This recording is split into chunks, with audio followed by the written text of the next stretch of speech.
Fuck it, we'll do it live. Hey, we're live. All right. Hey guys, welcome to Con Table Games. My name is Mark. As always, I am joined by Kitsune. And damn, is it great to see you again, man. Hey, nice to see you. Well, I'm sorry. I'm first and foremost, I want to apologize to everyone because I have not come out with a half-ass decent video in over a month, and that is entirely on my part. One, because I just haven't gone off my lazy rear end and decided to just suck it up and stream like I am right now. But also, work sometimes really sucks, and it's been a lot of long hours and not a lot of break time. And I've been waking up really early, and I've just been like, I'm not in the mood. And that's been my attitude for the last month. And I just got out of a sickness, and I know Sean did too. So we're all just like exhausted. It's that time of year. It is that time of year indeed, and I'm just so glad we're the gauntlet is being run, and luckily we're almost out of the first half of the worst part of it. Yay! Now for the second half to continue on. Yep, more blizzard. So, right. Well, I also want to. People are probably reading the title and probably thinking, why would I put PC gaming in content with a channel that is supposed to be described for tabletop and card games? Well, because the hugest and probably the biggest part of my origin as a complete and utter fucking nerd had to do with computers. And I think Sean can agree. Maybe. Most people play computer games. Mm-hmm. Right. Well, not just most people, but like I mean, it's like a developing part of their like nerdism. Yes, most nerds play computer. Most nerds will and or play computer games, but the ones I really wanted to focus on for this video were the ones that influenced me as a kid, and are basically the reason why I got into games like Warhammer and Magic and all that craziness as a kid. Because for me, as a kid, it all started out with me anyway. And Sean, you can, say whatever one influenced you. But for me, it had to have been Age of Empires 2, Age of Kings on the PC, no expansions. Oh, you young. Oh my. Well, think about it. There's like a 10 or year or so age difference between us. Yeah, a little bit more. What was it for you? Like kind of maybe it wasn't a computer game, but what really like kind of got you into like the PC like culture? Oh, well, that was my dad's fault. He was a mid-range systems programmer for the state. Oh boy. We were always a computer family, and even in the late '80s, there we had a computer. Unlike at the time, a lot of people did not have computers, and I'll date myself on how old I am. For those of you who haven't noticed, Kitsune is far older than I am. Yes, I could almost be his father. Not quite, but Not quite, but like kind of maybe like a younger uncle. yeah. That's probably the best like age difference to describe. Like we're best friends in real life, but like he could literally be my uncle, and that's horrifying somewhat. I think he actually is the age of one of my uncles. Everybody wants an uncle like me. Everyone wishes they had an uncle like you. That's right. Well, the reason why I bring up Age of Kings as my favorite was because that was pretty much one of the very first games I played. There were a couple others, like there was a disc game called Pirates, and then there was the role-playing game Sinbad, based off the animated series. And yeah, I'm really aging myself, not as badly as he is though. My first games were ASCII games on an old IBM Lunchbox portable computer. Don't remind me how old you are. Which was massive. I'm talking. This was not a laptop. This was like even though it was called a portable computer, it was like a giant lunchbox, Fred Flintstone, but all around. It was big. Had a full size keyboard that clipped to the side of it and everything. Not like a little keyboard like you get now. What it'll do, all you folks at home know just how old and aged he actually is.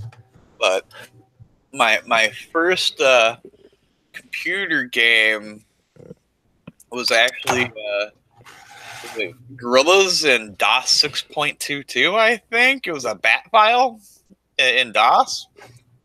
And then I was like, oh, that's neat. That was the first game I played in color that wasn't just an ASCII game. And then eventually we got Windows 3.11 for work groups, which had battle chess in it. So I used to play a lot of battle chess as a kid. Holy Jesus. I'm thinking of these terms and I'm thinking this is like shit from the 60s and 70s and like 70s and 80s. It's the 80s, but no, my first actual computer game though was a Sid Meier game.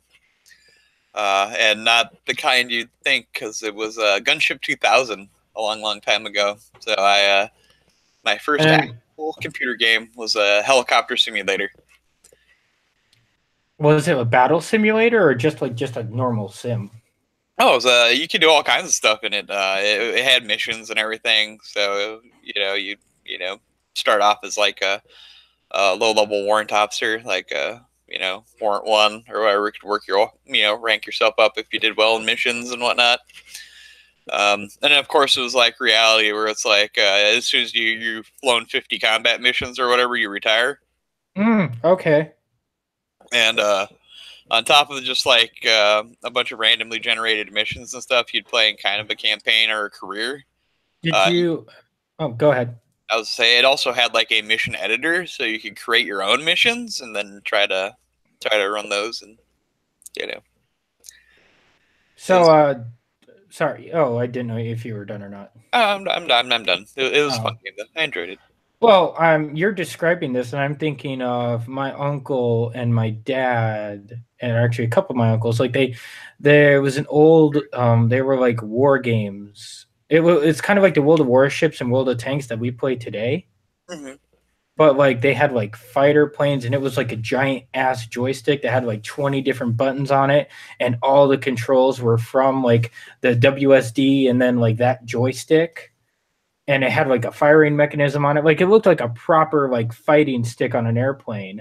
And it was the same for like a tank. And I was like, my uncles and my dad used to play it all the time. And I was like, when you're, I mean, I know you're talking about a slightly older system, but I can't help but picture that when you're describing, the games that you used to play. Yeah, no, I used to have something like that too, because I think for like my 7th or 8th birthday, or not birthday, I think it was Christmas actually.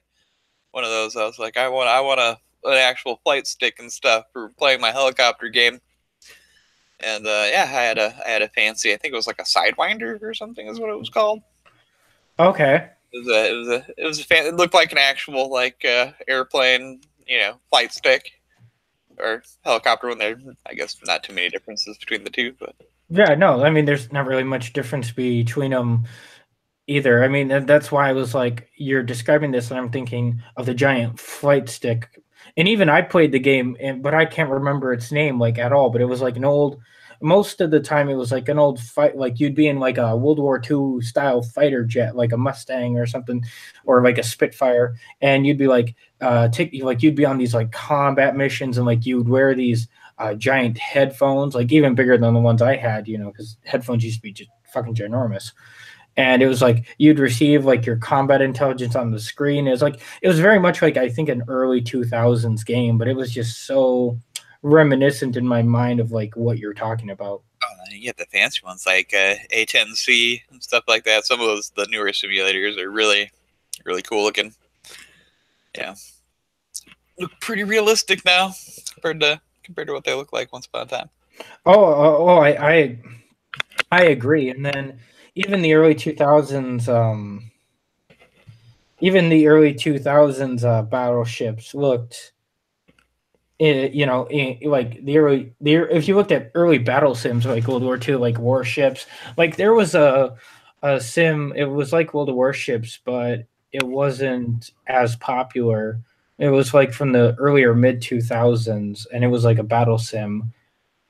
I can't remember what it was called, but it just was like, World of Warships only improved, like with a growing system instead of what that one was. Yeah.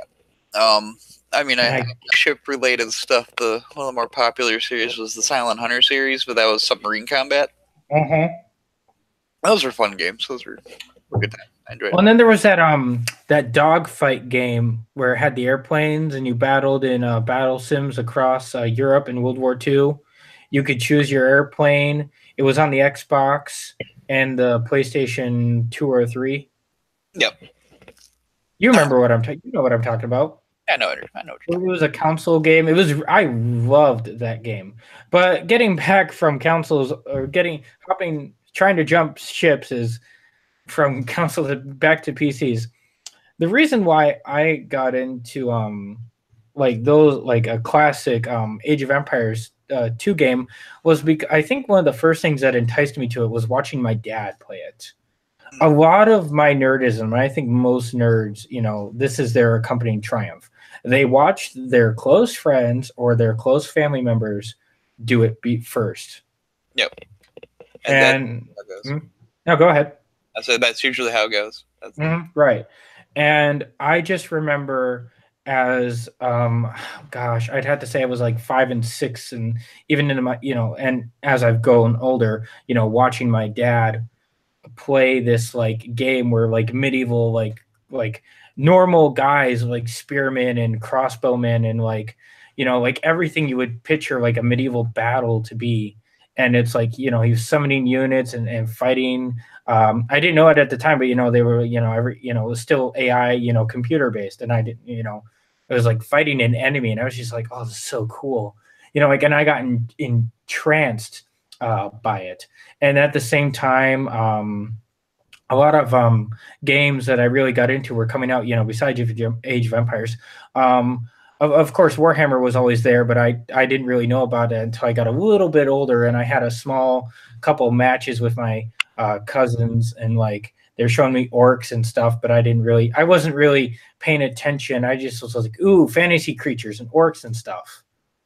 And like I never really understood I was too young to understand the nuances of the game. Yeah. At the time, because when I did it, me and my cousins, we played a fantasy version back when I was like 7 or 8 years old. So that was like second or third edition of fantasy. Maybe fourth. Actually, you're probably in fifth. Like I started in 4th edition fantasy in the 90s. Oh yeah, then maybe it was fifth at that point then. Yeah, because 6th edition was the end of the fantasy series. I think it was 8th edition. Was it 8th edition and then they killed the world? I can't really remember. Yeah, it was 8th edition and then they went to Sigmar. So. Yeah. So then it was, so it was 5th edition that I played like a little skirmish match, even though we probably got all the rules wrong for my sake. And like I had a small war band of orcs, and I was like, oh yeah, kill humans. That's what orcs did. Orcs were the bad guys, and so and then it's like, but that never really caught on. There was like that 1 or 2 thing that happened, and then they just kind of sat on the shelf. Yeah. Like no one ever touched them. And then it's the same time I got into card games at the same time. So like I was getting into a worship game that I've brought up on the channel before called Pirates. It was a card game where you pop ships out of a cardboard thing, you assemble them, and you play it. It's very much like a strategy worship game, except it's very much brought back to life. You make your own fleets, yada yada yada. But why this translated into PC gaming me for so well was because by the time I was able to properly understand the nuances of a PC, Age of Empires 3 had finally come out in 2009. At this point, I was about 13, 14 years old around then. And I had been watching, and I had actually been playing some matches on the old Age of Kings games and always under my dad's supervision, because he watched me like a hawk because he was such a critic on how well or terrible I did in a match. But I really got to appreciate making troops, moving them around a battlefield, and kind of understanding the nuances of strategy. And so then when my dad came home from work one day and brought home Age of Empires 3, fresh from the shelf, I was so excited because we downloaded it, and then that's the very same day I wanted to play it. I was like, Dad, let me play it. He was like, no, I'm going to play it for the first week. I want to see how good this game is. So for an entire week, all I could do was when I got home, do my homework and watch him play. That's how I'd be. Watch him play the one game I really wanted to play, and I'm just watching him. He's not even. He did some of the campaign, but no, he's just doing all these free for all matches. I'm just like, come on, let me, and I'm just begging him to let me get onto the game. And then finally, a week and a half later, he's like, all right, Mark, you can finally play a match, but you only get to play it for like 4 hours. I was like, okay. Like out of the way, boy. Right. So for bills around here. Right. So for 4 hours, I hammered at my original Age of Empires file, and it's probably still on. He has, because he has the same disc, and he probably has the same hard drive. He has the same, and I saw he has the exact same hard drive he did when, even to this day, all these years later, and he has the same game, and I'm just like, oh, please, please, please, please, please. Like, just, and I actually looked when I last visited him, and he actually still had my old file on save. Hey. So there is a 7 or 8 year old file of my 107 level Britain still in the game disc. That's cool.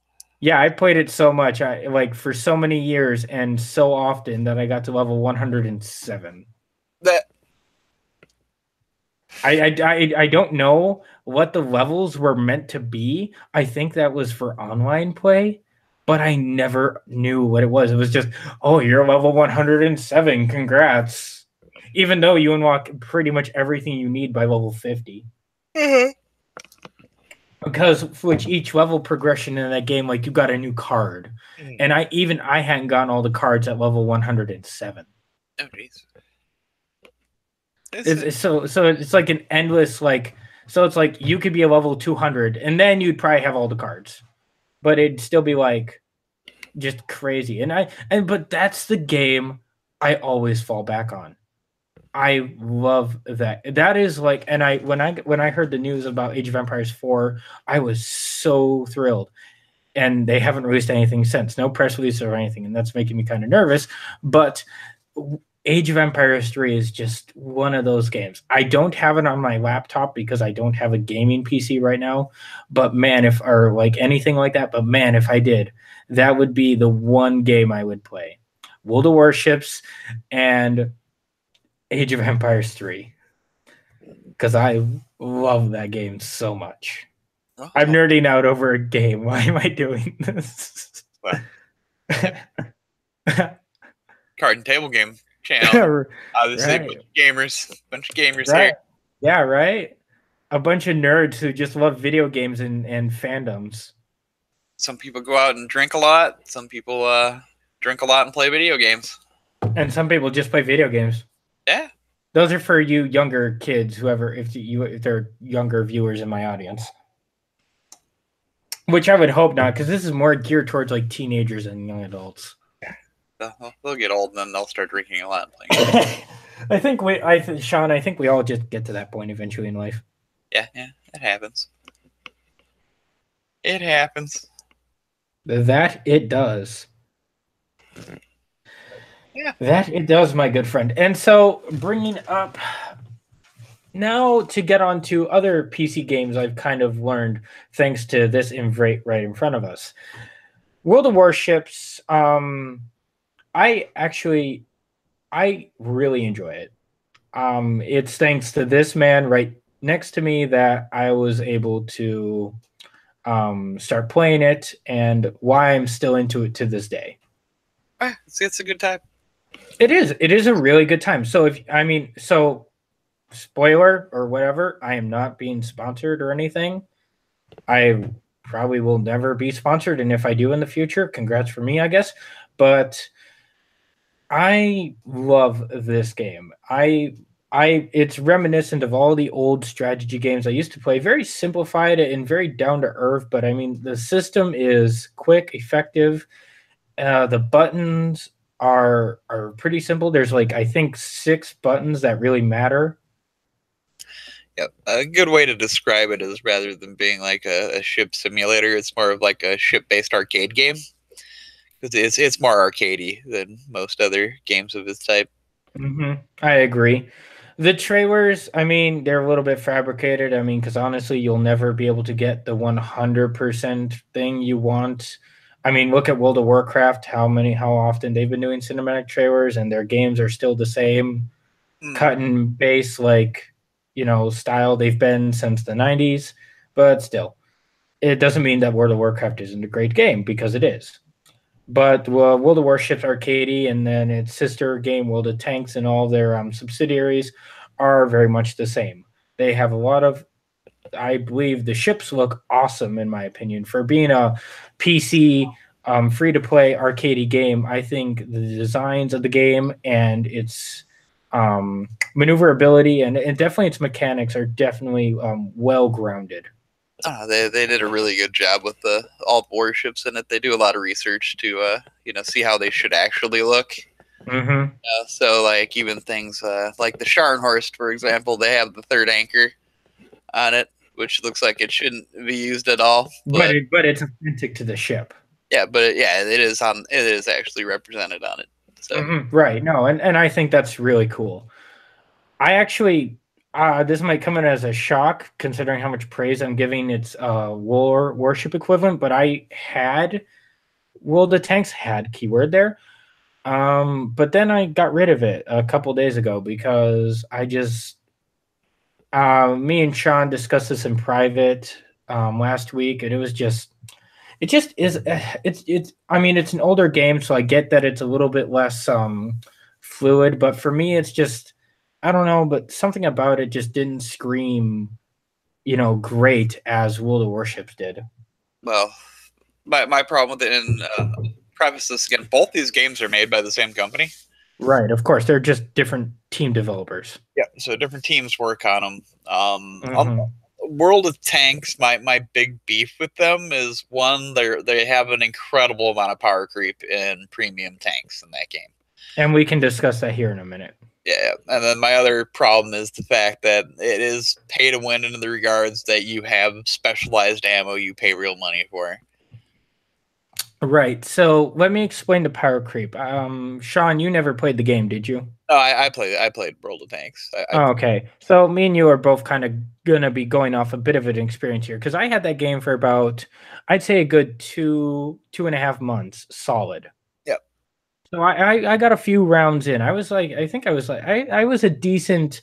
I was a half. I can't say I'm great, but I was a half decent player thanks to my warship experience, because the core mechanics were the same. But I got the highest tier I got to was tier 4, and I could already see at that point that I was going to be outmatched, even with my previous wargaming experience because of this company wargaming.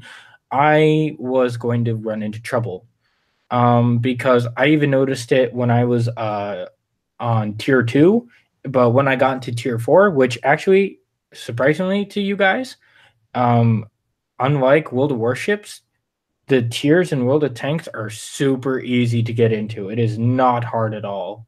You just need to play, and that's pretty much it, which is kind of boring because it's like there's no real like in World of Warships. It takes a toll. It takes time for you to mature into that tier 5, tier 6, and up player. Whereas in World of Tanks, it almost seemed like I was like running past all the tiers, which was a sad predicament because I actually really enjoy the company and I really like their product. But the thing about the power creep that me and Kitsune were talking about just now is even getting into like tier 2 and tier 3 and up, you'll be put into matches with tiers that are like 2, if not 3 times higher than you. I kid you not. I was in a tier 3 match. And usually so I hadn't had this problem before this moment. In my previous wargaming experiences, I had I'd been around the same like tiers. Like there was a tier 1, maybe like a single tier 5, but like nothing like what I was just about to experience. So the matches in World of Tanks are like what, 13 tanks, right? I think that's 12 or 13. Yeah. Yeah, well, it's like 13 tanks. So and each player, if you don't know, gets to choose whatever tank they want. It's whatever. And they sort you into whatever battle, fits. So like if you're a light or if you're like a medium tank, you'll be slotted into a medium slot there where's a game open in your server. Blah blah blah. Pretty simple stuff. Well, this match, I was going to be completely fallen sideways when I looked onto the load screen because before the game starts, you get to see what both you and your enemies are going to be bringing to the battlefield. It will include the number of players and it will include each of their tanks and their basic stats. Nothing really drastic there. However, it wasn't until I noticed the tiers I was about to fight. There were 3 tier 6s, 4 tier 5s, 3 tier 4s, and the rest were my tier. And I will let you know now there and how Sean just brought it up a minute ago. You can buy your own you can spend your own personal money on these games and waste it on, in my opinion, ridiculous shit. But that's just my opinion. Yep. And let me just tell you, even base, I'm a tier 3 and I was going up against tier 6s. Tell me there isn't power creep. Just a little bit, just in base. And we're not even talking about premium, which I'm sure some of these fucks had. Oh, yeah. And anyway, in the match, I actually remember it vividly. I was on a hill and I was coming down. I was going through a cemetery, which there are several in the game, so it's hard to decipher which one it is. I'm going to leave that purposely vague. But what ended up happening was I was in a M2 Sherman medium tank. And of course, tier 3 in a moderate battlefield, I'm going to be doing okay in a medium tank. Well, all of a sudden, this giant tank comes over the hill and I start popping rounds on its where they because for those of you who don't know, there's like a really small indicator where it's like armor plating where you won't do any damage at all. And then there's like a little green like circle that fills up when you're like right in the money shot where you'll do the most or if not the greatest amount of damage. And it's like that's where you're going to have the most effective armor piercing and stuff. So that's definitely a good thing to have. Anyway, I definitely did not know what I was coming across because here comes this giant, I think it was maybe a Panzer tank or like a Russian or maybe a German tank, but heavy armored and a big gun. Well, I pop it around. So I've been taking care of fools pretty easily. I haven't been killing anyone, just been taking a few good shots. And all of a sudden I know I hit the money shot, does maybe a fraction of health, like a tenth of the damage that like I know it should have done. Like it just took off a sliver of his health bar. And I was like, oh, this is one of those tier 6 guys. Oh no, I'm screwed. And when you're shot, you get indicated by the enemy player. Well, this guy found out where I was, turned his turret around faster than I thought he would. Boom. 2 hits. One hit, I'm disabled. Second hit, I'm completely destroyed. Now, even at a tier 6, it does take more than 2 shots to take someone out, even at a tier 3. So there is power creep, and there are people who will play dirty and will spend maybe not play dirty, but they will play to have any advantage that they have in order to win. It's like a lot of games. It's like a lot of games, but I've never been felt so dicked over in my life. Yeah. And then after that match, it just started happening again and again and again. Yeah, that happens for all the time. And so I gave up the game. Yeah. No, it's fair. I mean, it's like, power creep exists. I mean, any game or any RTS, any first person shooter, any arcade strategy game will have power creep. I'm not saying that power creep isn't a thing, yeah, or that I don't want it. because hell, that's how I have an advantage in a lot of the games I play. But when it's that drastic, Mhm. when it's when I'm literally going up against a player that I can't damage at all or very little, and you're throwing me in a match with them, you might want to rethink your coding or your whatever process that is to, assigning players to a match. I've never been a fan of how damage worked in World of Tanks because I mean, Neither am I. It's stupid. yeah, things are One solid hit from a. I swear to God, I've been hit by medium tanks my same size, and they do half damage. oh yeah. That's bullshit, in my opinion. And then you got things for like people with like the up tiered tank and Mm-hmm. like the premium ammo loaded and all. Or you do one of those spammy tanks that launches off like 50 rounds in a second, Yeah, but that thing can kill a tank instantly. Like, no, that's not cool. no, what I was gonna say though is you like say you're behind a hill, and all the only thing they can really see is your gunner, your commander hatch on the top of your turret or something. And Yep. you shoot in the hatch like twice and you're dead. I actually never had that problem. Yeah, no, shit like that does happen, and it's ridiculous. It's like I can understand maybe some damage being done to the tank, but where you're shooting the tank right there, like not much should be like done to it. That's the thing that World of Warships does better than World of Tanks does.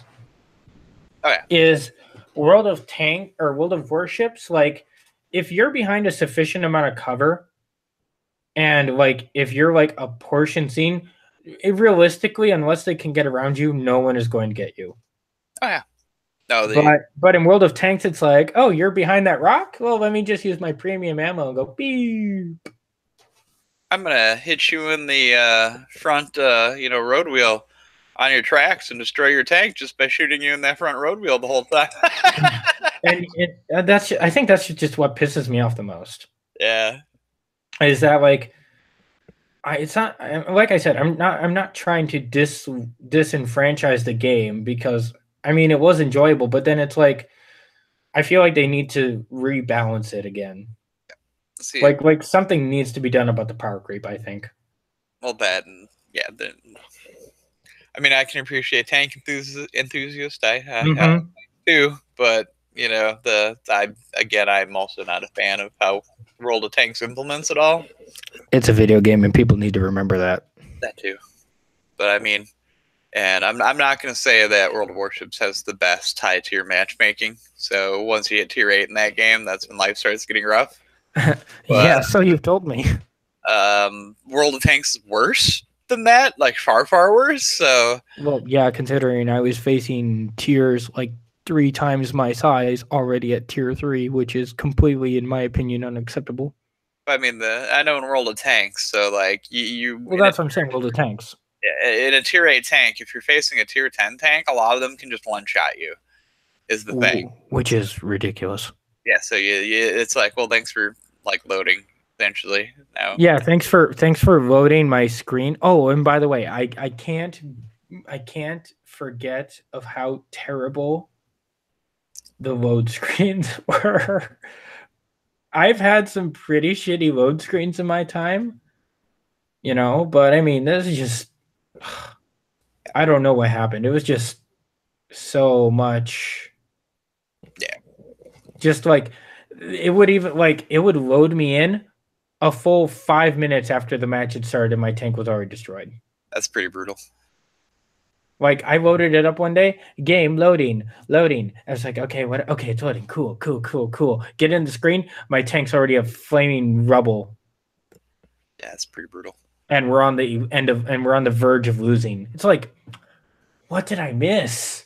Everybody's already downvoted you for being AFK. All that. What? That can happen, yeah. Which is stupid. Well, the karma systems, as they call it, those are things. Yeah, I hate the fucking karma systems. Yeah, it's like that was a really ridiculous thing to add in my book. Yeah, well, it's just it doesn't do anything. Is what it doesn't. If it doesn't do anything, why put it in the game? I think it's more of a stress relief thing for players. I'm gonna use all of my downvotes for today. I'm this guy that angered me. Yeah, that's the downvoting system in that game is just whack. Yeah, but it doesn't do anything to you. I mean, No, it does it, but like I just said, if it doesn't evolve the gameplay or doesn't change the gameplay, why even add it in? Well, like the only thing I think it does in World of Warships is if you get enough positive karma, you can actually get more reports per day. I have never experienced the karma system in World of Warships, either good or bad. Yeah, it doesn't really do anything. Well, you'll notice if you go look at your profile thing. You know, I'll have to look at it after the stream. there'll be a number next to it, so you could be negative or you could be positive. Oh. But again, it doesn't do anything. The only thing I use it for is to see how many people got salty with me in the match before, which is it amuses me anyway. Right.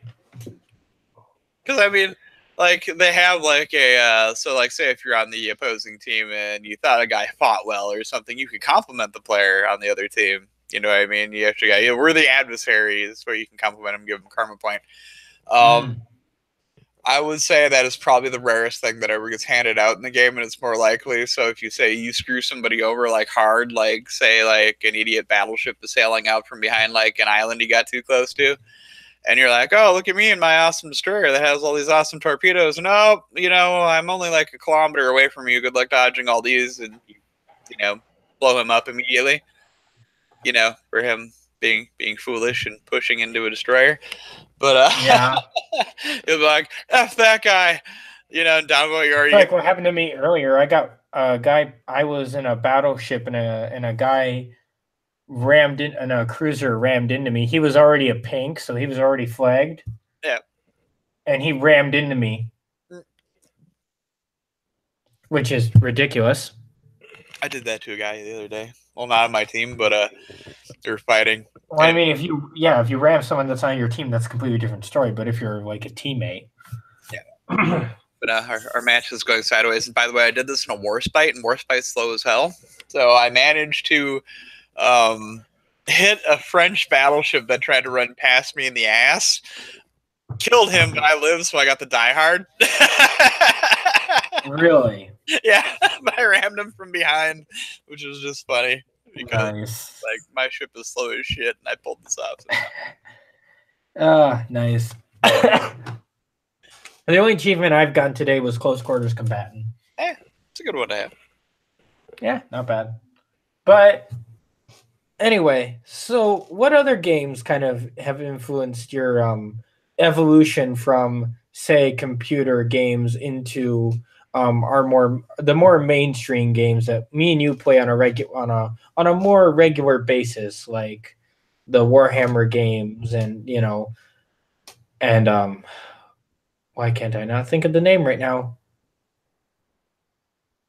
The one you've been wanting to play with me and we just haven't gotten around to it. Metal figurines. The who to what? The metal people, Joan of Arc, all them guys. Oh, Infinity? Infinity! There it is. I knew I'd get it. Greatest game ever made.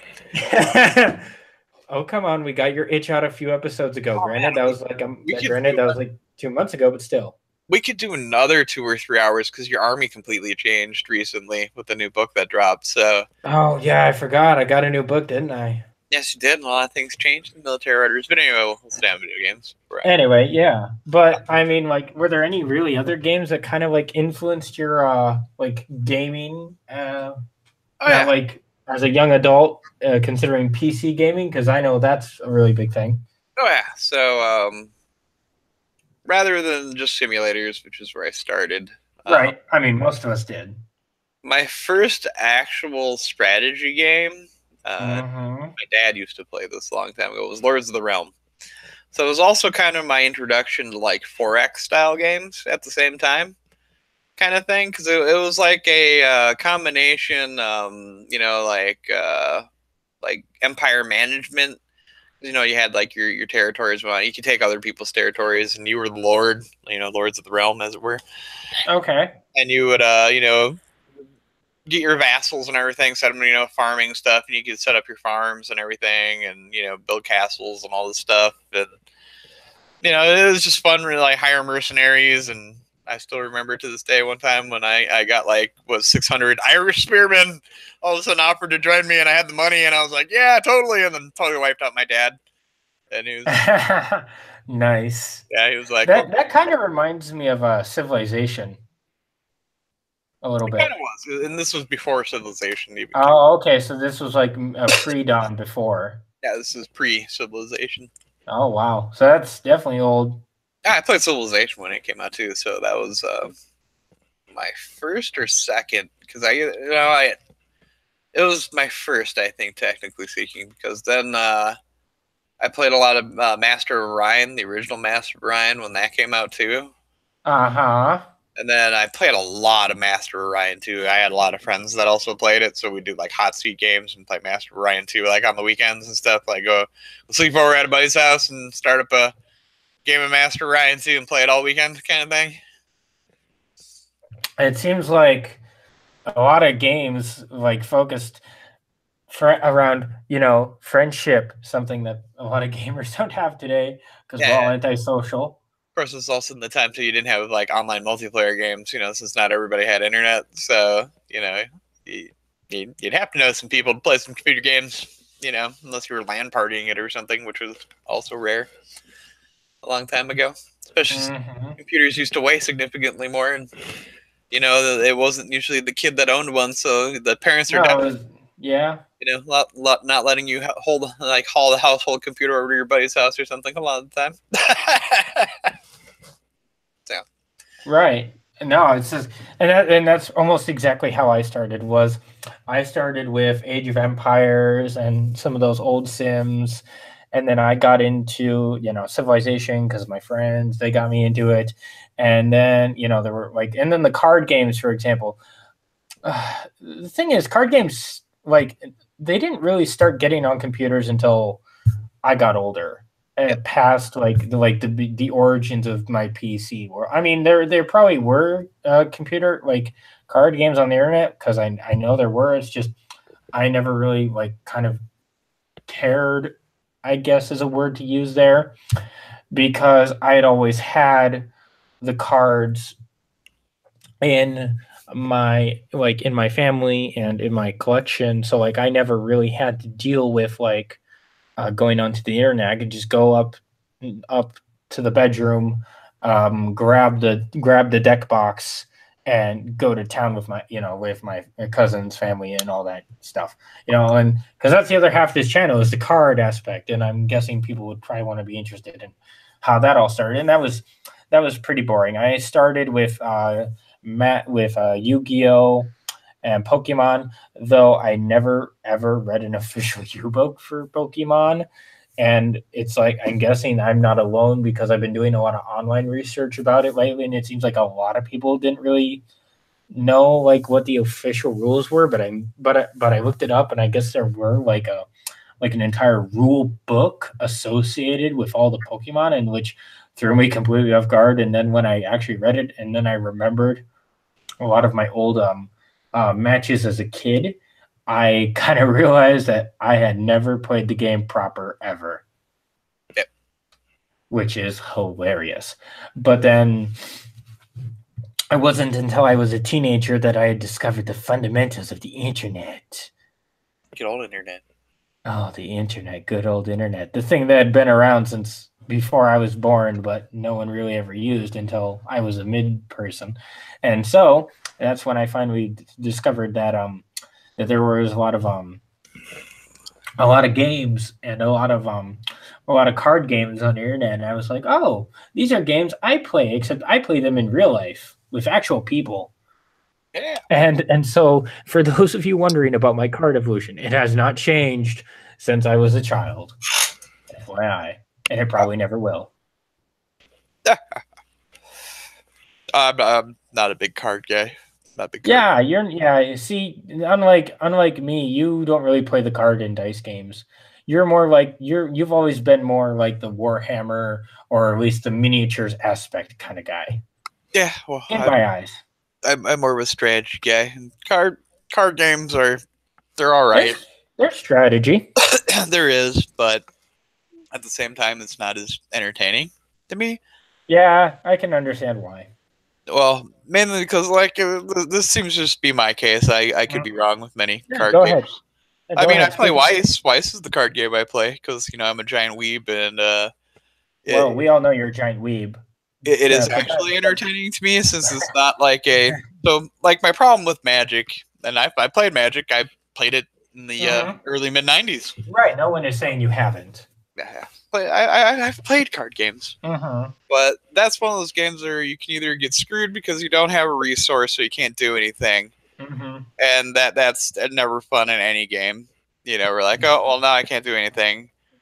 Or you get to a point in the game where like you drew the right cards, the exact right cards you needed. Of course, you had the heart of the cards, and Mm-hmm. you're like, I lay these things and win, kind of thing. Well, I mean, you're not wrong with how kind of the core aspect of Magic is. It's just, Yeah, I mean, you make it sound like it's so boring, but I mean, well, I it mean, is. if I mean, Sean, half my table is card. I know, but I mean, like, just hear me out on this. So, Yeah. Okay. you know, Okay. I'll hear you out. when you're building your Magic, if I play these three cards, I win the game. Is what Yeah, happens. that's definitely a thing, especially now in the modern version. Right. So there's no like strategy really, other than you like say if you have cards that burn through cards, so or let you draw a lot of cards.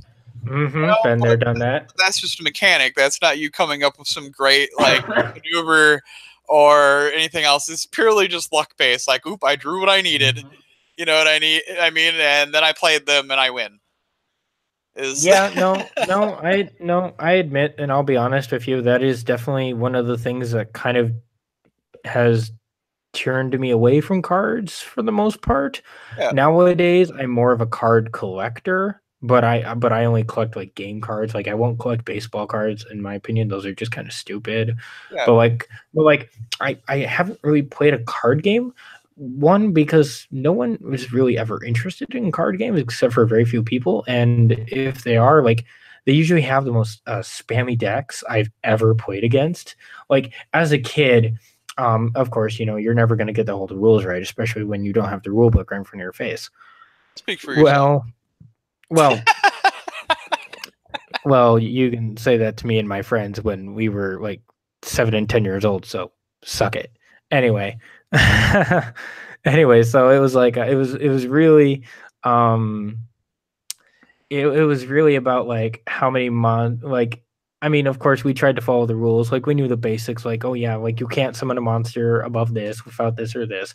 But it's like, you definitely like the goal as a kid was to summon as many monsters, like, and this is definitely going towards a Yu-Gi-Oh right now because that was one of the main games card games I should say I played as a kid Yeah. was summoning as many monsters as possible and then seeing what would happen.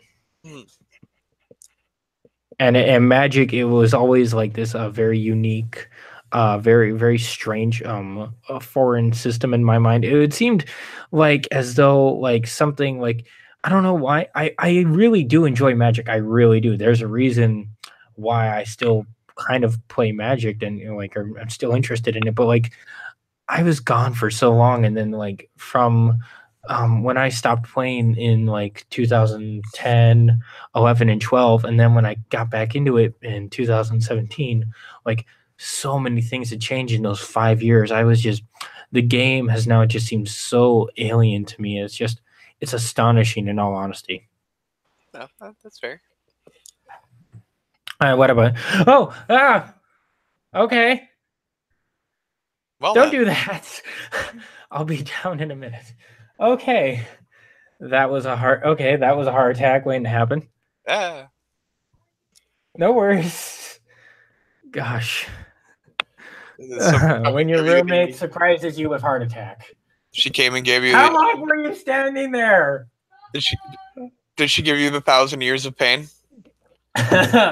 No, but my heart skipped a beat. Oh. No. Oh my gosh. Oh my gosh. Okay. Oh gosh. I'm trying to recover from that. You need a minute to calm down. Is it I need a minute to just breathe. Oh gosh. uh, what's your I want to get your opinion since we're talking about like PC and like arcade like style games. I want to get your opinion on the latest Warhammer Gothic Battlefield Gothic game. Oh, the 2? Yeah, it looks Yeah, alright. yeah, number 2. I don't think it's come out yet. So. No, it's not come out yet, but I just want your like general opinion on it is all. It looks alright as long as they kind of get past the problems they had from the first one, which wasn't a bad game, but at the same time, it gets old pretty quick. It reminds me a lot of World of Warships, except Warhammer 40k style. Kinda, yeah. I didn't play the first one, so if you'd kind of like to give me and the audience some context. So it really was a good adaptation of what used to be the tabletop Battlefield Gothic game, and they made it into an RTS game. However, unlike the tabletop game, you were very limited in the amount of ships and things you could bring. And yeah, it got boring pretty quick because, you know, with how fleet caps worked in it, you'd maybe have one battleship and one, possibly two smaller cruisers with you, and that was your entire fleet.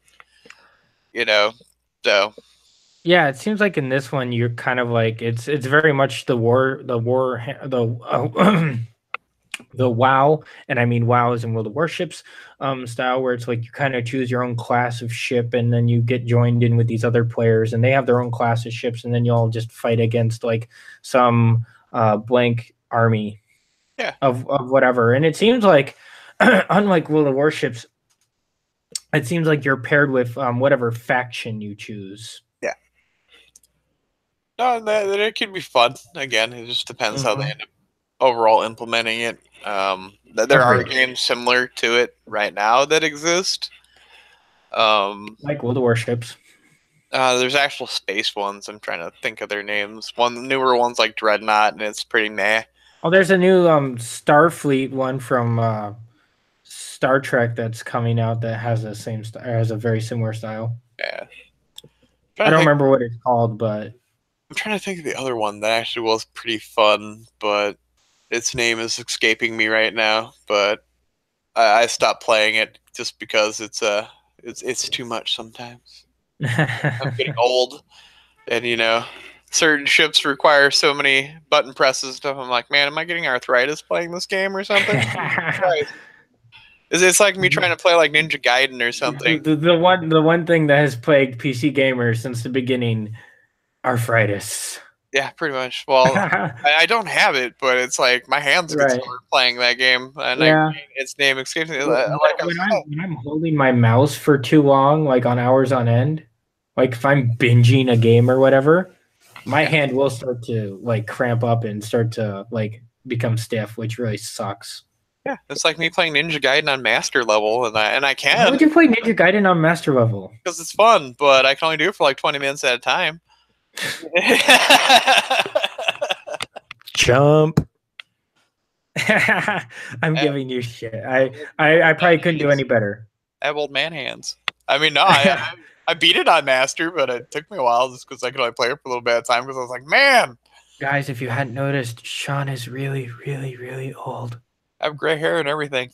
Bullshit. Unless your hair has changed since the last time I saw you. What? I've had gray hair for a while now.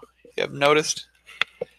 I've noticed your dark hair that's slightly graying, but not straight on gray hair.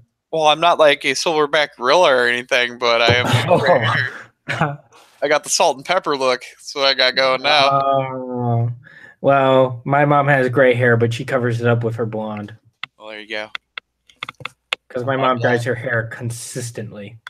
Not a blonde, so I can't hide it. No, but my dad, he definitely has the he's 53 now. He definitely has the salt and pepper look. Yeah. Let my beard grow out. You can definitely. Oh, you let your beard grow out? Well, that would be a shock to see. Well, if I let my beard grow out, you can definitely. This man grows nothing bigger than a goatee, I swear. I don't have a goatee. I just shave it down. You did at one point.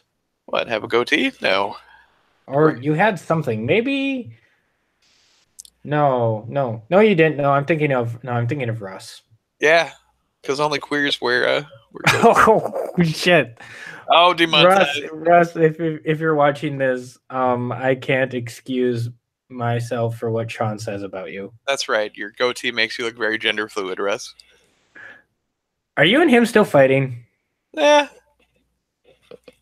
Or did you guys did one of you, and I'm trying to stay completely neutral on the subject, or at least be neutral as possible. What? Like, was it finally put aside your differences or whatever the hell? I don't Oh. give a shit. Oh. Where I reached in the whole thing, and then Russ just doesn't talk to me. So I'm just like, whatever. Okay. Because Yeah. again, he acted like a man baby, and he can Well, be a man baby. That's the way I look at it. Like I'm not your dad. So I will give no comment because I'm still a good friend of Russ, and well, I mean, like, I'm still a friend of Russ. I think we're still friends. So, I mean, it's like I'm trying to stay out of a situation that is not mine to be involved in. Oh, exactly. That's why I have been dragging people into it, or publicizing Right. on Facebook, like certain Right. individuals Yeah. doing. Oh, okay. Yep. And I'm just like, okay, whatever, dude. Do your thing. Right. Buddy. Surprise! You haven't brought up Rose Tico. I'm getting there. I was gonna. You're getting there. I was gonna spring it on you and blind you. But... You were gonna spring it on me, eh? Is that it? Yep. But you brought her up, so I did. I did. I ruined your your flow. And this would be a perfect message for Russ because Rose Tico said it best. Remember, we don't win by destroying the things we hate, but by saving the things we love.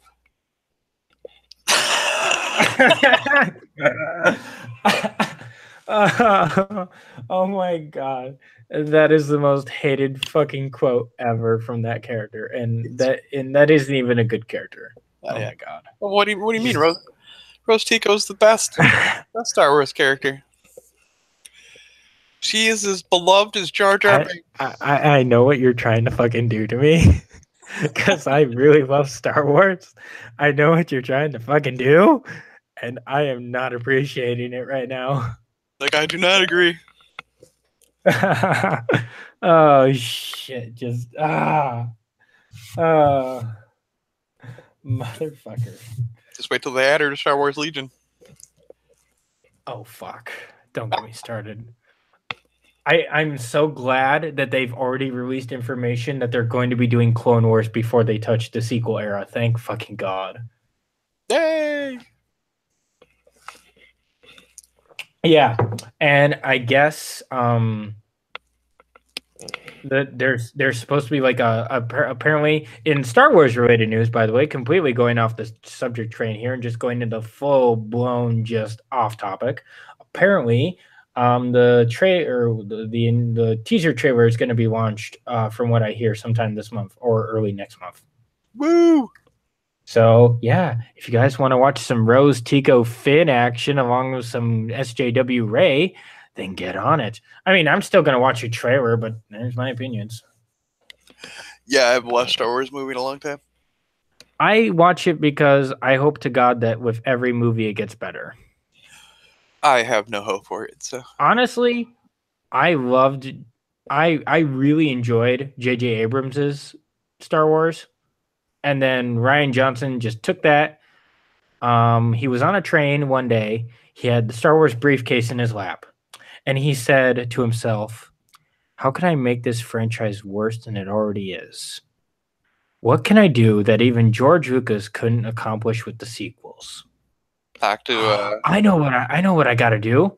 So he opened the window to the train he was on. It was over a lake. He threw it into the lake on fire. Somehow, magically, he somehow lit it on fire. We're not gonna try to figure out how, because plot. And he threw it in on what was supposed to go into a lake, and then it went in onto the grassy plains, lit the fucking grassy plains on fire while Kathleen Kennedy masturbated it to it, and then said, "This is going to be a good thing." And Chuck Wendig applauded. And Chuck Wendig applauded. Even though I can't give him shit because Chuck Wendig is actually a really good story writer. Yeah. What about Pablo Hidalgo, the lore master? I can't give him shit. He's the lore master. How can I? Us fans have nothing on him. But he won't answer if huts have spines. Oh my God! Did you actually ask him that? No, but Oh, a guy oh, I listen to who is a Star Wars fan. Yeah, oh my God! Oh Christ! good Oh, old. and we can't forget we can't forget Mr. Zahn. Yeah, We can't forget about the creator of like the greatest character in Star Wars. Rostico. I will fucking stab you.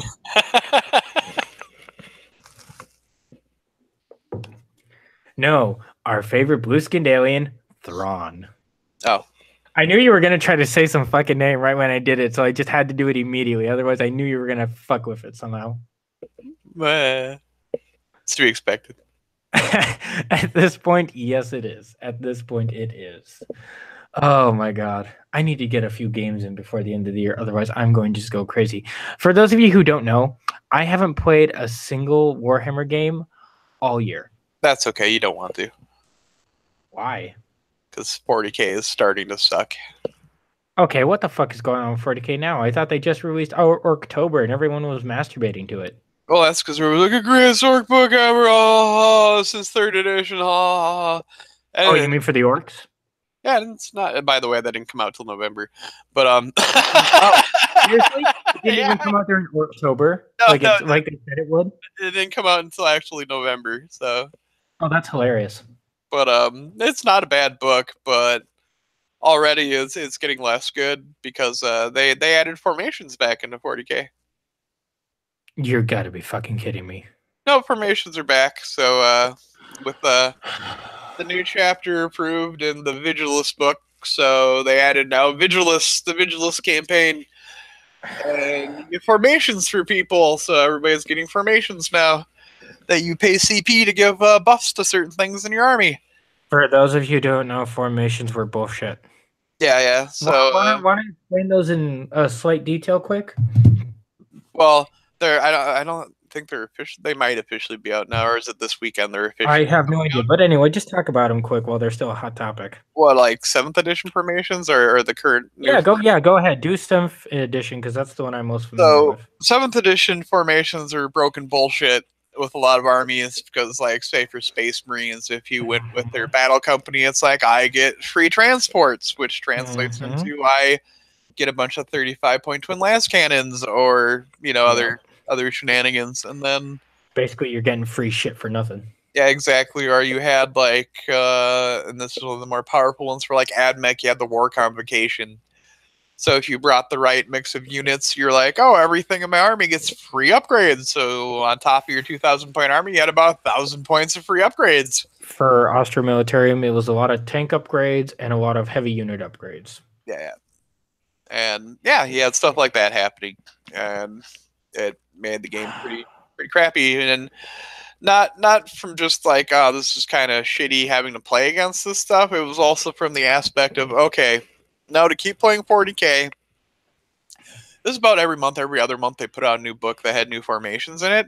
Yep, I So remember. for you to stay on top of it all, that means every month you have to shell out at least $60 for a new book. And if it had formations for your army, you likely then had to go buy the models if you wanted to implement that formation. So you end up having to spend a lot more money to keep playing a game, and then just to stay on top of the game, you it's almost like mandatorily every month you got to give them $60 or more. Which is why most players can't really get into it, is because a lot of here's the thing I say about new players coming into Warhammer, especially 40K, which is the game I'm most prevalent in. Hell, it's even a part of my current channel icon. But so the case is Warhammer 40K and all of its subsidiaries, so Blood Bowl, all that shit. Games Workshop is expensive as fuck. Yeah. Unless you have at least $500 sitting around doing nothing, I'm not trying to deter young players from playing. That is not my goal as a player. Oh, My no. goal as a player is to play this game and introduce the new and young players to play this game.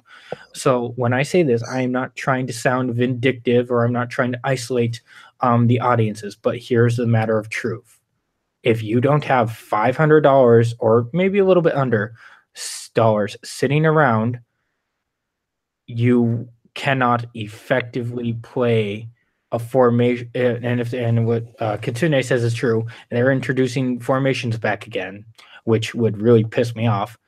You will never be able to play a proper 40K game without spending at least that much money within the first, not even what, 2 months. Well, it depends. If you're starting from nothing. It really depends what the formation's made out of, so what units it's buffing. Well, still, no unit is cheap. Yeah, well, no. Points or money-wise. But, some units are far more expensive than others, points and money-wise. I agree, which is why, for those of you who are just, and so here's my rebuttal back to that. And so for those of you who are just starting out Warhammer 40K, I beg you, get the start collecting boxes. They will save you money, and they're the most bang for your buck. Yeah, they're cheap. Depends.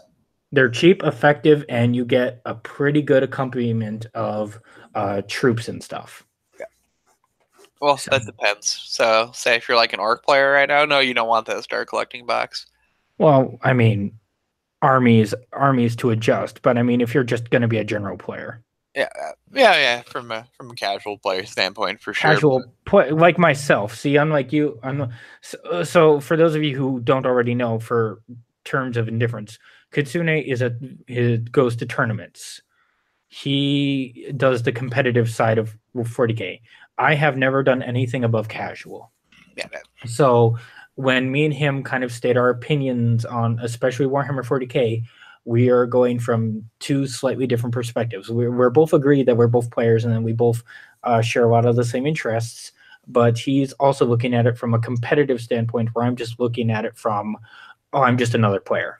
Yeah, you're casual. But go ahead and continue your spiel. I was gonna say for like the orcs, and I'm sure these will get nerfed. But no, if you're gonna play orcs and you want to win like a lot, you're like, I need to go out and buy 18 mech guns, and they're like, what, $50 a pop? Yes. So you're gonna drop about $900. Easy. Yeah, just to get the mech guns you need for your army, and then you're gonna be like, yay! I have a crap ton of mech guns. And yippee! Good on you, buddy. Yeah, it's like I've been spewing for the longest time that I've wanted an Imperial Knight, but then I look and I'm like, is it worth the points? Yeah, a lot of the times they are. A lot of the times they are. Yep. But it really, something that players need to understand as well, it depends on your play style. Not every army goes good with an Imperial Knight. No. But however, certain armies can go good with a slightly lesser equivalent, a Baneblade. Yeah. Or like a Chaos variant of that, which I know there's a couple. That's my other problem, though, with current 40K meta. And it's just going to get worse as the formations come out. Because now, like, this is the thing that they're opening up right now, because they're adding these formations for, the different armies and whatever. The thing is, for like most of 8th edition, they haven't been doing this, and all of a sudden they're just going to spring this on us. This is where it's going to get worse. So what became prevalent in 8th is the soup army. You know what I mean? Like, I got some Blood Angels, I got some, some Cadians, and then, look, I've got a House Raven Knight. Yep. Something like that, or I've got some Catechins and a House Raven Knight, something like that. Yeah, that's the up until now, like the popular tournament meta list was those three. Really, the Raven Knight? Yeah, House Raven Knight. That's because it has the ridiculous stratagem of I pretty much reroll everything. Oh, I mean everything, not just hits or wounds. I reroll everything. That's stupid. Yeah, so that made it very popular, and that's the third issue I have right now with current 40K. Everything gets rerolls. There's a way you can give everything a reroll. So, my 100 dice that I just threw, I didn't get enough. I'm going to reroll the, other 40 or 50 that missed. And, now I've got like 90, 80 hits or whatever. And it's just meh. Because really all it is now is what 40K really has ultimately boiled down to is bring the most cost-effective shit, roll the most dice, win the game. Is essentially what it is. And yeah, no, I find that ridiculous, because it's just, why would you know, like that's just introducing a whole like another sham. I mean, I really like Eighth Edition. I read the books every once in a while when I get some downtime, and I'm like, this was a really solid beginning to a what could have been a really great opening to a new era of the game. Yep. And then all of a sudden you're just telling me this, and I'm thinking, what the crap are you doing, Games Then Workshop? they effed it up. Yeah, exactly. That's exactly what they did. So part of the problem is all the codexes are too similar in a lot of cases, and the fact that you can ally with everybody in your grandmother. So kind of like Age of Sigmar did. They should have had a point restriction on your allies. You know what I mean? Oh yeah, I remember they didn't have that, did they? Yep. So that doesn't exist in 40k. So they should have put restrictions in, like, so if you're picking an army, this has to be your primary force, and then you can have X amount of points of not your primary force. You know what I mean? Right. It would stop like all this other shit, but maybe you did want some of this other thing to like sharp a weakness maybe in your army or something. But Well, yeah, like yeah, yeah, go ahead. but it stops you from picking out totally. I'm going to take this somewhat broken combination of shit. You know, that way I'm going to maximize all my rerolls and maximize the amount of damage I'm doing all the time. You know, super min max the things, but Which makes the most sense, actually. yep. And then this is going to get compounded by formations, because now within some of these army builds and stuff, you're going to have a formation for certain things that'll buff all those things to, you know, make the army yet better or function differently or what have you. Or even worse. Yeah, because you don't pay points for these formations anymore. These No, aren't. yeah, that's something we should point out right Yeah. now is So that for what you're so like if you have a certain battalion formation and you get like a certain say you had like this amount of units and only got this amount of heavy weapons, well, all of a sudden you could be like, oh wait, hold on, in my book that says that's a formation, so not only do I get what I brought, but I'm also going to get all these other units, and say like you could only have a like in your points you could only have so much of a limited unit. So like I'm gonna throw Austro Militarum because that's the army I play, and so usually you can only have an X amount of tanks before you run out of unit space, and just formation or just for general battle purposes, casual play, you can only have so many amount of tanks. Well, with formations, that changes, and there are a couple different formations that will allow me, if I play them properly, to or deployed not only deployed but use them properly and assemble them properly, where I could have even more tanks. And if you're an Austro-Militarian tank or player, tanks are basically your bread and butter, and you want as many of those on the field as possible. and that may change when the new guard formation does, and there is one coming out very soon. And you get the armor company back again. It's back again. Tell your Actually, I didn't mind the armor company, so I'm actually probably going to be looking forward to that. Yeah, but it's probably gonna have something else, you know, related to it. Like I said, it's not like the 7th edition formations were, like where you need to have this, you need to have that. Don't forget templates. Yeah, well, to actually have the formation. So like the formations in 7th, you specifically needed these units to have the formation. Right. No, and that was a real blunder. See, that was a real problem on my part, because not only was I just a beginning player in 7th, but I had to learn a completely new combat system, as well as have to deal with formations. And back in 7th, they had templates. Of course, everyone who's played Warhammer 40k in the last 5 years should know that easily. Yeah. But after 8th edition, they changed all that, which I am so thankful for. I am not going to lie. I do not miss the templates. Yeah, but the formations aren't going to work like that anymore, is what I was getting at. So Oh, yeah, go ahead. what you do now, rather than having to bring specific units, I mean, you'll want the unit that the formation is going to affect, but you don't have to pay a tax like I need to bring X other units, you know, just to make this thing happen. It's instead going to be, if I have these units in my army, I can now implement this whatever formation on top of it that I pay command points before the game even begins on. So That sounds ridiculous. Yeah, especially with CP farming. I mean, I know they nerfed it, but you're still going to get the CP back in most cases that you spent to even do this formation. But yeah, it'll give all these different models in your army like certain benefits for. That makes no sense. That makes I'm sorry, but that makes no sense. Well, it's just an easy like cookie cutter way for them to keep pumping out a bunch of formations and books for you to buy right now. So, If and I mean, GW likes one thing, it's money. yeah, I mean, I understand that's their big thing. We're a publishing house and we're a model maker. We want you to buy lots of books and buy lots of models. Which you know what, I can't blame them for doing. Yeah, but it's the point of ridiculousness and complacency. well, my thing with them is like stop putting out all these shit rule books all the time. If you want to be a publishing house, keep making Horus Heresy novels or whatever. Sell paperback books of actual fiction that people do enjoy, and they write some pretty good books. Make more novels by Josh Reynolds. Well, there you go. Do that kind of crap. I mean, there are plenty of other games like Infinity where you don't even need to buy a book. You never need to buy one of the rule books. If you don't want the rule book, you never need to buy it. You just can get it for free on the internet. Which honestly, you still can do. It's not hard. All you have to do is download the PDF.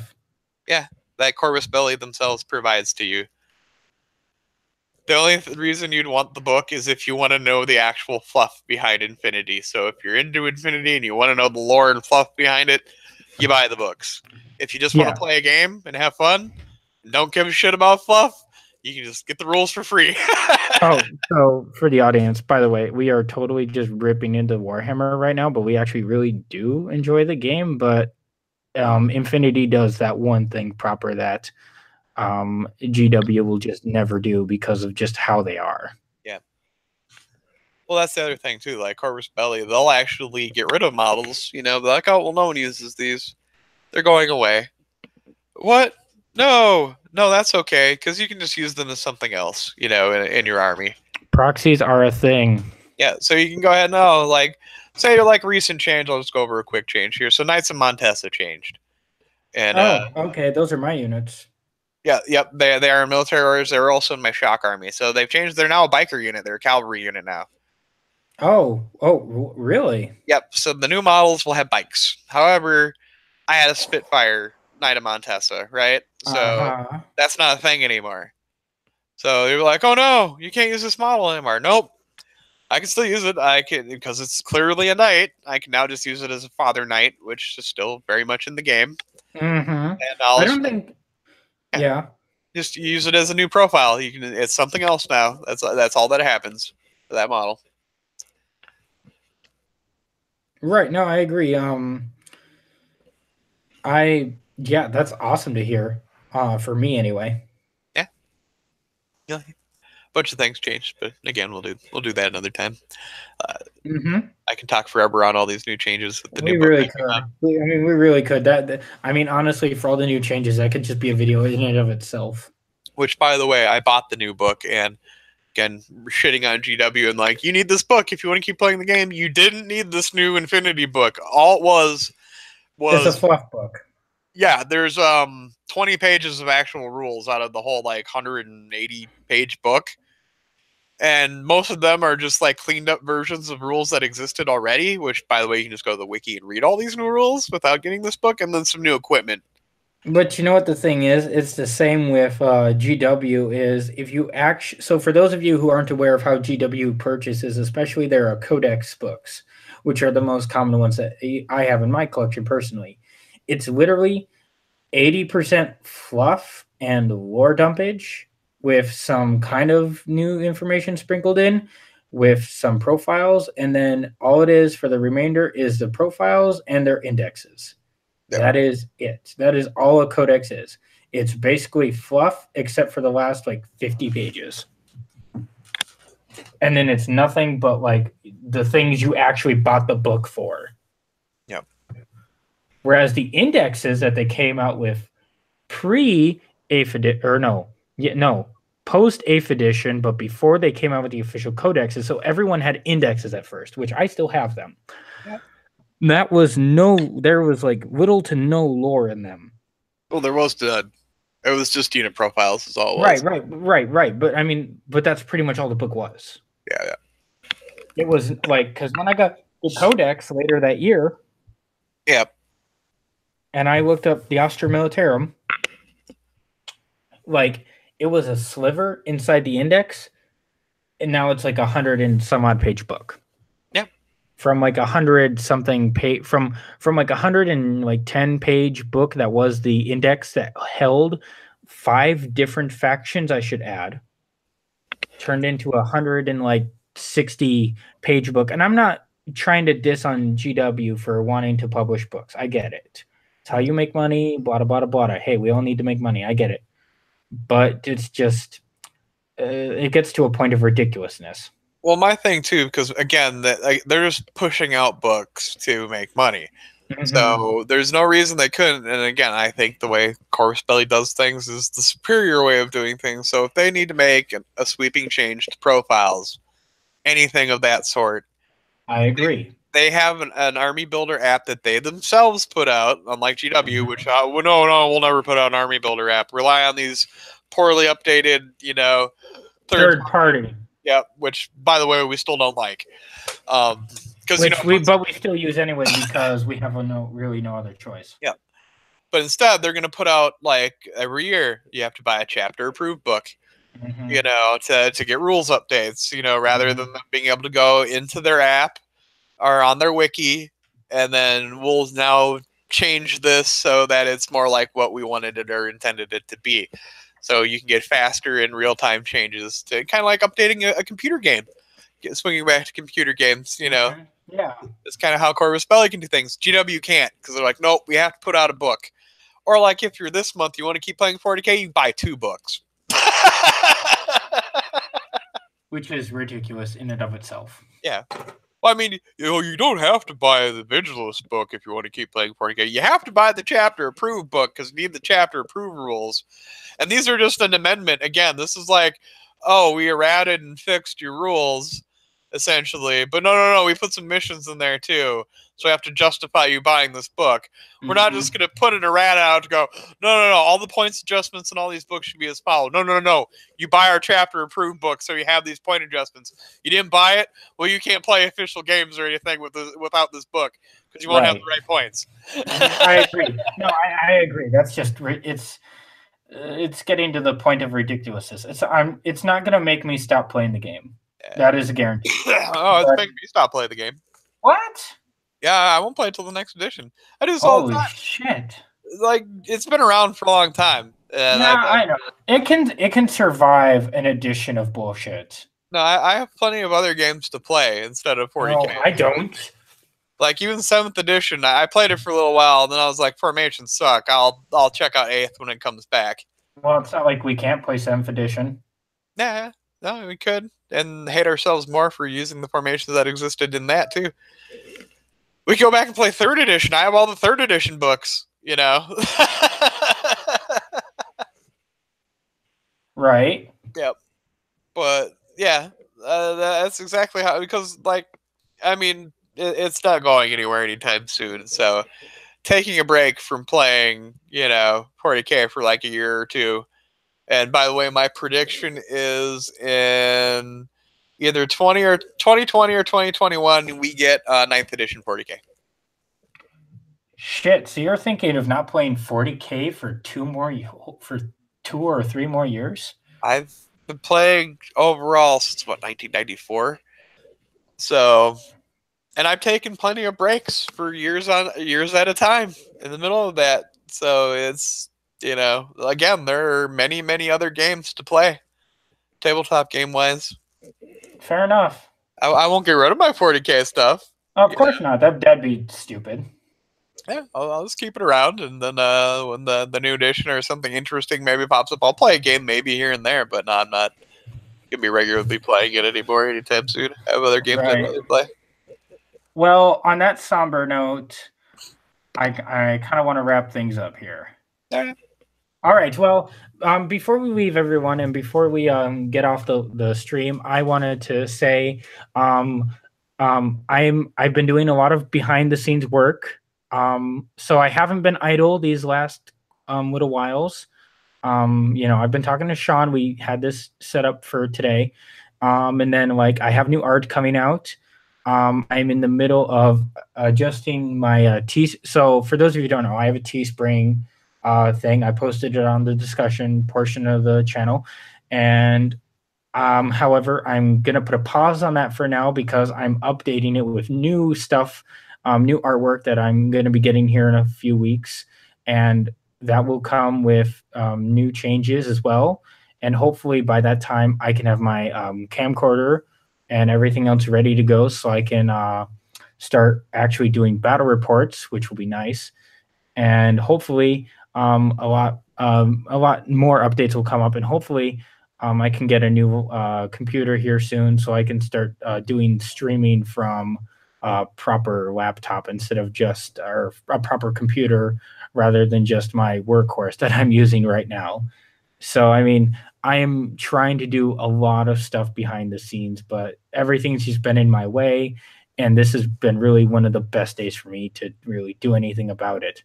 But that doesn't mean I'm not trying to supply you guys with the best that I can offer at the time. But I will tell you, changes and improvements are coming, and it will be grand. So I just want to say thank you guys.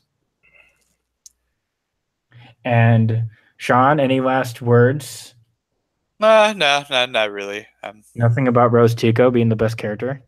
Oh, we already established that, but yes, we okay. can further reiterate how Rose Tico Okay. is the greatest character ever made. Finn wasn't good enough for her. Even though she's in a coma now, she will rise again like the brilliant phoenix that she is. Oh my god. I had no idea he was going to say this. All right. Well, on that note, I will bid you guys adieu for the day. Thank you so much for watching the stream here in the future, and I hope you guys enjoy it.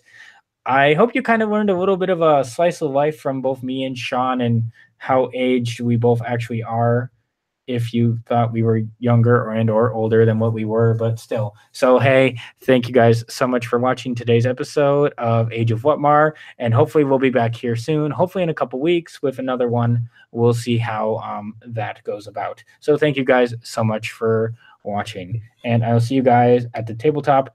Peace out.